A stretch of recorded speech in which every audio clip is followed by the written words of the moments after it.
tumungo sila sa ating tanggapan dahil nais nilang humingi ng tulong dahil may agent daw po na nag-alok sa kanila na mag-apply papuntang Dubai. Ang problema, pinangakuan po silang makakaalis ngayong ngayong taon, pero hindi naman daw po nangyari at humabot po sa 1.2 million pesos ang kanilang naibigay sa mga ito. Yung po yung kabuuan po sa lahat sa inyo, yung 1.2 million? Hindi, O? parang ano lang po yun. Estimated po namin kasi hindi po kami lahat is nagpapa-refund, ganyan. Hindi rin po namin alam kung magkano ang binigay ng mga iba. Kaya parang estimated lang po namin yun. Paano nyo po nakilala itong agent na ito? Sa online po. Facebook po. Online Post lang. po nila. Oo, Nagpo-post nag-aalok po sila ng Opo. trabaho Opo. sa Nakapost Dubai. po. Hindi naman kayo nagsagawa ng mga verification bago kayo Transaction. Bali po tinanong po namin siya kung meron po siyang napaalis. Ang sabi po meron naman daw po isa. Hindi, kung yung ano ba siya, meron ba silang opisina o ano, o nag-verify ba kayo sa... Wala daw ano? po siyang opisina dito sa Philippines. Meron daw po siya doon sa Dubai po, sa may UAE, Doon. sa Ras Al Khaimah. Kayo ba Ras Al Khaimah. nagsampa ng reklamo sa DMW? Ito pa lang po yung first. Hindi pa po. Nauna muna kayo, nagpunta kayo rito. Yusek Ulalia, magandang hapon po. Attorney Dan Tungol po. Good afternoon po, Attorney Dan. Good afternoon. Good afternoon. Yusek, oo. Yes po. Yes, sir. Siguro napakinggan na po ba ninyo itong mga reklamo ng mga kababayan natin tungkol dun sa panlulokong ginawa sa kanila? Yung pong huling kanilang interview ngayon, naabutan ko po na nagpunta sila sa BMW at sabi magkikayat sila ng mga kasamahan nilang complainants. Hanggang doon lang po narinig ko. Opo. Nagbalik na ba kayo nung nakaipon na kayo? I'm sure kayo rin mga biktima na rin kayo, no? Ito kayong mga kasama rito. Meron na pong substantial number po sila ng mga biktima, Yusek. Paano po natin? Opo, How do we naku. proceed on this, Yusek? Sige po. Dito po ako sa opisina ngayon. Pwede po silang dumiretso sa opisina ko, 4th floor. At ako po ang magbibigay mismo ng instruction kung paano po natin tutulungan. Ito po mga biktima ng IR at tayo po sisiguraduhin natin na masasampahan po ng kaso talaga. Yan. Narinig nyo po, ano? Po. Pasamahan na lang po namin, Yusek. Yes, sir. Para maasikaso Yes, sir. na po sila. Tignan nyo. Ayan na, napakabilis Yes, sir. na aksyon Opo. ni Yusek Ulalia. Oo. Opo. Info sheet ni Miss Alyssa De Lima para malaman namin kung talagang nagtatrabaho siya sa... Nasa Dubai po siya, gano'n. Opo. Kung talagang ano po Hindi, siya ng... ang DMW na, pagpunta nyo doon sa opisina ni Yusek Ulalia, sila na po ang magsasagawa ng investigasyon. Okay. Kung talagang lisensyado ito na recruiter o hindi, sila na po. Okay po. Basta importante po ngayon, agad-agad, pasasamahan po namin kayo. Pagpunta na po kayo ron, aantayin po kayo ni Yusek Ulalia. Okay po. At dapat po magawa na po natin ngayon kasi alam nyo naman, magbabakasyon na po. Baka maantala pa ito. Opo. Ano? Sige po. Sige po. Maraming salamat. Yes, sir. Mabuhay Yes, po sir. kayo, Yusek Bernard Ulalia. Maraming salamat po sa Mabuhay din tulong kayo. nyo uli. Opo. Salamat din po. Salamat po. Naitanong ko po sa kanila, Attorney Dan, kung saan nyo nakilala itong si Marie Flores, Mary Joy De Vera, and Alyssa De Lima. Sa Facebook po. Facebook na naman. Online po. Ano Sa- po. Kasi nagpo-post po sila ng mga job orders, hiring. Bali, yung Marie po kasi doon, open po yung Facebook niya. Nakikita namin na meron talaga siya napaalis. Pero DH po. Mhm. Kaya parang... Sige, ganito, no? Alam nyo, pagka ganyan, mauna muna sa DMW. Tapos, maaring i-refer nila ito sa NBI. Yes. Magandang hapon po, Attorney Pedro. Magandang hapon po sa inyo. Opo. Sir, Ano po ba ang maitutulong natin sa kanila? yes po sir, sa amin po, sa NBI, matutulungan po namin sila na maimbestigahan po yung kanilang case para ma-file po yung tamang kaso doon sa mga dapat na makasuhan. Katulad ng yung po mga nag-recruit sa kanila kung hindi lisensyado. Opo. Ang proseso po ngayon, kung narinig nyo po, pasasamahan muna po namin sila ngayong hapon, agad-agad, kay Yusek Bernard Ulalia sa DMW po para magsampa rin po ng reklamo. Dun sa criminal aspect po, baka parallel investigation, pwede ho na ba nating mag-conduct ng parallel investigation dito para naman dun sa criminal aspect ng kaso na po ito? Yes po sir, kami naman po ay regular po na may ugnayan sa ating DMW. Nagtutulungan po kami dyan sa mga illegal recruitment cases. Okay. So, ganito mauna muna kayo, pumunta doon sa DMW, tapos kung ano man ang rekomendasyon nila o ano man, pwede rin kayong i-repair na kagad sa NBI. Ano po, Attorney Pedro, pwede po yun, para mapabilis Yes po, sir. lang.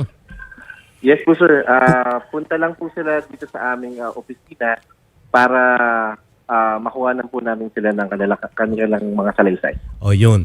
But usually, attorney, sa mga ganitong cases 50-50. Binibigyan na din namin kayo ng disclaimer sa kabilang studio pa lang na pag may mga ganito nga pong mga nakikita kayo sa Facebook na too good to be true, even si Senator Raffy, mag-ingat po tayo. Opo, para hindi lang po tayo yung mabiktima at hindi na po ito maulit. Opo. Kaya nga po, ang dami na po namin natatanggap na reklamong ganyan. Ang alituntunin po at ang pakay po namin para mapaalam sa sambayanan na dapat unang-una yung mga yung too good to be true, katulad ng mga investment scam, yung mga illegal recruitment. Siyempre, ang presentation na ginagawa niyan sa Facebook, nasabi nyo, Facebook, talagang akala mo talagang totoo yan. Legit. Oo, legit. Kaya siguro mag-iingat na lang tayo.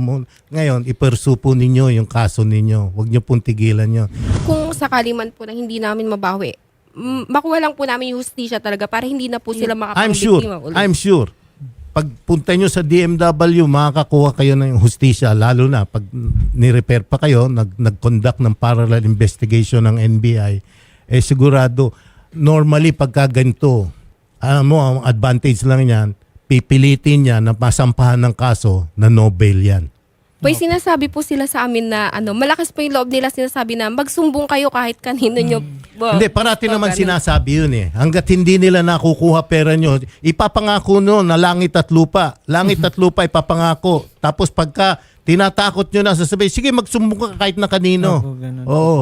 Pero pag once na napailan ng kaso yan at na-issuean ng warrant of arrest at pumasok na sa kulungan at nasampahan ng kaso, walang bail, mag-iiba na pananaw niyan. So, asahan nyo na lang yon. Doon makakakuha kayo ng hustisya. Ayan, may retrato pala tayo. Kayo ba nagdala ng litrato na yan? Opo. Oh. Kami po. Nagse-selfie kayo? O paano? May picture Nag-research sila din at kayo? Doon lang po sa May May kay GC po. attorney kung Sa GC paano po. kayo nagbabayad kay dito sa tatlo. po, meron pong Personal. Na may meet personal, up yung po. meet up, meron naman din pong GCash. Meron din pong May Palawan. Ganyan. ganun po yung send ng May mga account number Nakikipag-meet na up kayo? po kasi sila kaya parang Saan medyo saan po din kayo kami. nakikipag-meet up? Yung mga meet up dito. sa ito po sila po sa Malapit ano lang po mismo sa bahay nung sa Pero mga- never yung 3 tao na yun na sinabi kayo na punta kayo rito, pumirma kayo ng mga application, ng kung ano-ano Wala. man. Sa ano na daw po, airport na Sa lang. opisina nila. Sa airport na Airport lang. na daw po yung mga documents. Hindi naman kayo nagduda doon. Nagduda Doon po po. kami nag-umpisa Nagduda magduda na nga kaya po lang kami po dun na sa ano late na na yun. kasi po nakapagbayad na po kami. Parang Sinabi niyo ganito, sa no? airport Sino ang unang nakausap nila? Ito Ikaw. po yung unang applicant. Ikaw ba niyaya mo sila or hindi, ngayon lang kayo nagkakakilala nung nalaman nyo na naloko na kayo Yes po, attorney. sa group chat na. Hindi nyo na sila makontak, wala na. Meron Ganyan. pa naman Nasa po. GC pa Nasa po. GC Yun pa. po Hanggang yung ngayon, sinasabi nakokontak nila. niyo pa Opo. rin? Yun po Opo. sinasabi nila na kung scammer kami, wala na kami, ganun po sila. Sige, maganda yan. Oo. Papi, Tuloy pa rin po yung tumatawag nga po tayo. Mm. Dito po sa tatlo, kay Marie Flores, Marie Joy De Vera, Eliza De Lima. Pero kinakancel po yung tawag natin. Kinakancel. Apo. Nag-message na rin po tayo, pero hanggang sa ngayon, wala pa rin pong tugon. Siguro kasama na yan doon sa paghamon nila. Tapos na ito rin po yung sinend na visa. Kapareho po yung visa yung sa Google. Hindi daw po Yung yan sa scam. barcode. Tapos ito po yung ticket na ano. Oh, pero Nagtaka hindi po ako naman sa ticket kasi pero walang hindi naman pangalan, po walang kayo ito barcode. eh. Ang dali-daling gawin po Wala nito Po, yung eh. isa po Details. dyan, sir. Ayun po. Sa kasama po namin, yung isa po sa Google po galing. Right, Bali sir. na i-compare lang po namin, kaya sabi namin, talagang scam po siya. Kasi parehas na, parang pinalitan lang po yung pangalan sa English, sa may, yung naiintindihan po. Pero yung sa may Arab po, parang hindi po siya napalitan. Tapos pinalitan po yung picture. Oo, pero dapat nung unang-una pagka sa Facebook magduda na kayo tapos nagbabayaran kayo sa labas, meet up, account lang, pan transfer lang, hindi kayo inimbita sa sinasabi nilang opisina. Imposible bago kasi ang requirement naman ng DMW bago mag-issue ng lisensya dapat may opisina, hindi ba? Ang sabi po sa amin, ginagawa pa raw po doon sa BGC. Mag-open pa lang daw po sila sa Sa BGC pa, ha? November 20 So lalo daw po kayo naniwala. mag-open. Lalo Tapos na paganda. pinaprocess pa lang daw po yung mga documents nung agency, nung papel ng agency. It's a good sign na alam nyo na yung mga too good to be true yan. Opo. Ito pong tatlong picture po ba na ito po yung mismong nakaharap niyo pong lahat? Yung mga may Ako mga po, na-meet nakamit ko po yan. Lahat po ba yan na-meet niyo po? Hindi. Karamihan Paano? po sa amin ma'am, malalayo po. How come po na yung tatlo po yung sila po yung nasa picture? Meron pong video call din po sa Confirm po na sila WhatsApp. naman Opo. po. Okay. Sige. Sige. Na-confirm din Meron po ba? yata dyan na screenshot din po ng video call. Na, Sige, kasi alam nyo, pagpunta nyo muna, sa halimbawa sa DMW man o sa NBI, siyempre ibibigay ninyo yung mga litrato na yan na nakikita natin ngayon. Tatanungin sa inyo kung kayo mismo na-meet na pa ninyo yan. So Ako po, dapat na-meet ko yung ikaw, tatlo. yung Opo. tatlo, ikaw. Oh. Opo. So isa-isa kayong kukunan ng Nangako po statement sila, yan. pero sablay naman po yung pinangako nila. Mhm. lahat po ng pinangako nila, wala pong wala natupad pong kahit naging isa. totoo. Kayo po sir, Lahat sino po po ang ng mga flight nakausap cancel. ninyo do sa tatlo? Sa inyo po? Joy De Vera po. Joy De Vera. Oho. Kayo po sir, sino? True GC lang. Tapos nagbigay na kayo ng pera. Yes po. Ano po yung bigay po ng pera bago po kami na ipasok sa GC? Ganun ba? Opo, Pera na muna nakapag bago GC, ate. payment first daw po kasi sila bago po nila ipaprocess yung papel namin. Sige. Ganyan. Ipaliwanag nyo yan lahat sa DMW tsaka sa NBI kung sakasakali magkakandak nga sila na investigasyon. Para malaman naman nila yung modus na itong mga taong ito. Ano po? Ako po, sana po yung refund ng tao, nung mga kasama ko, sana maibalik nila. Yun naman po sana. Yung sinasabi po nyo na magsumbong kami, pumunta kami, eto na po yun. Pasensya na po, ayaw sana namin din na, kasi maayos, meron kasi po isang agent dyan, maayos po nakikipag-usap. Kaya lang, mas kawawa po kami, lalo na yung mga, kapag hindi namin ginawa to, marami pa kayong mabibiktima, kaya, ayun po. Sige. Ayan, narinig naman po ninyo, ano?